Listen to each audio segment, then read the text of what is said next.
Le film, il retrace le développement et la réalisation d'une performance artistique. Le film, c'est vraiment un essai, dans le sens où je suis moi-même la matière de mon livre. Voilà, en l'occurrence, ça sera de mon film. Donc il fallait créer le contenu, et le contenu, comme je viens du champ de l'art contemporain et mon coéquipier également, il fallait qu'on trouve une idée dans le champ de l'art contemporain. Donc c'est vraiment une performance. Moi, je me suis pris de passion pour les spiritueux et puis pour les métiers, enfin tout ce qui dépend de l'intelligence de la main. Et j'ai souhaité rapprocher le métier de tonnelier et le métier de charpentier de marine, qui utilisent en fait les mêmes outils et qui ont les mêmes contraintes. Enfin, l'un, il y en a un qui doit retenir le liquide et l'autre qui doit l'empêcher de rentrer, mais au final, c'est à peu près la même chose. Donc l'idée de départ, c'était de rapprocher ces deux métiers. Donc il fallait une histoire, construire une histoire.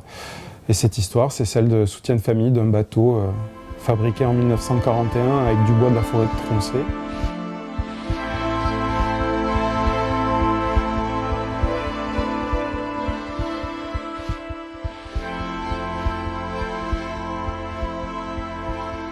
Notre charpentier nous cherchait un bateau déjà depuis plusieurs mois et il est tombé sur ce Misénier Bigoudin qui était un bateau de travail donc, avec des membrures et une ossature beaucoup plus résistante et beaucoup plus bodybuildée.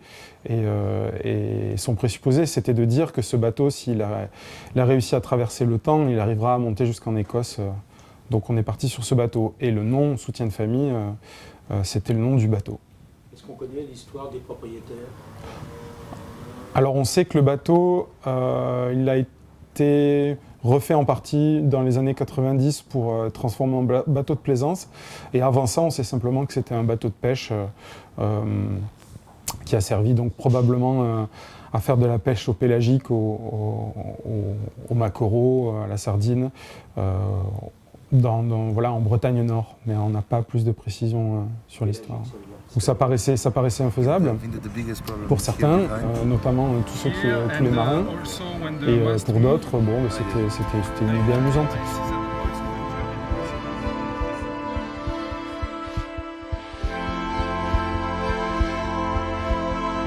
On n'a jamais eu la certitude de pouvoir aller jusqu'au bout à aucun moment. C'était même compliqué d'imaginer, c'était vraiment une vague après l'autre, et on a vraiment fait ça petit à petit sur plusieurs années. La première année, c'était pour trouver le bateau. La deuxième année, pour décontaminer la coque, donc libérer de toute trace d'hydrocarbures, de peinture, et retrouver le bois tel qu'il était avant de traverser sa vie de bateau de pêche. Et ensuite, il y a eu le voyage, qui est finalement un tout petit trait d'union entre les 2 premières années de préparation du projet, 25 jours de voyage, et ensuite la transformation du bateau en fût, qui n'a pris que quelques jours, et ensuite le spiritueux, le distillat de Bounahaben qui a vieilli dans nos tonneaux. L'arrangement de départ, c'était de faire 2 tonneaux, bâbord et tribord, à partir de la coque du bateau. Bâbord allait nous appartenir et nous permettre de financer notre projet de film, d'essai. Et le deuxième tonneau appartiendrait au distributeur qui nous a permis d'amorcer le projet.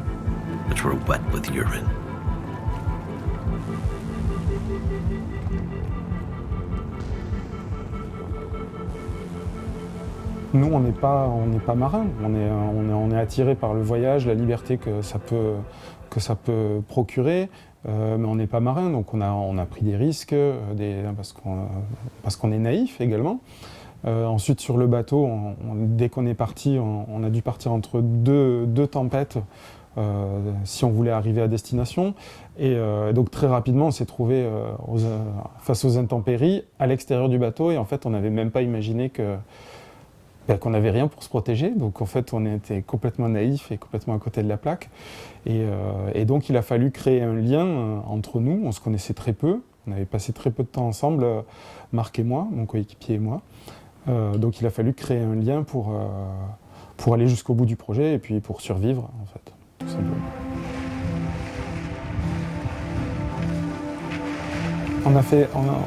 On a traversé 733 000 depuis Tréberdin jusqu'à l'île d'Ayla, en Écosse. Donc on a produit 733 bouteilles de whisky et 733 livres. Voilà. Une bouteille arrachés à la mer par 1000 parcourus. Et ceux qui vous ont déconseillé de partir, qu'est-ce qu'ils disent aujourd'hui? J'en ai aucune idée parce que c'est pas des gens que j'ai recroisés. Ce que je sais, c'est que les bateaux, on les croise au port, on les croise pas en mer. Et les gens qui donnent des conseils sont au port. C'est pas des gens qui sortent. Et c'est souvent des gens qui donnent des conseils sur des choses qu'ils n'ont pas vécues eux-mêmes. Donc je pense que l'expérience au premier plan, elle est plus importante que certains conseils.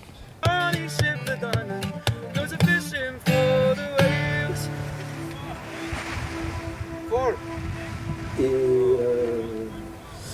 vous allez repartir, hein? Alors figurez-vous qu'on a vendu notre whisky.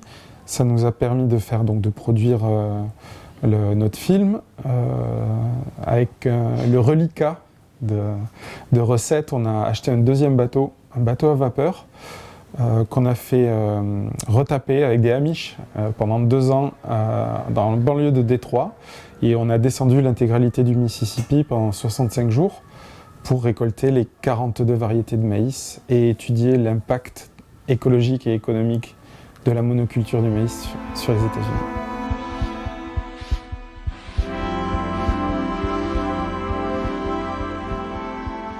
Dans le premier projet, donc avec soutien de famille, l'adversité c'était l'élément naturel. Dans le deuxième projet, c'était vraiment l'élément social, l'environnement social qui est dans l'adversité.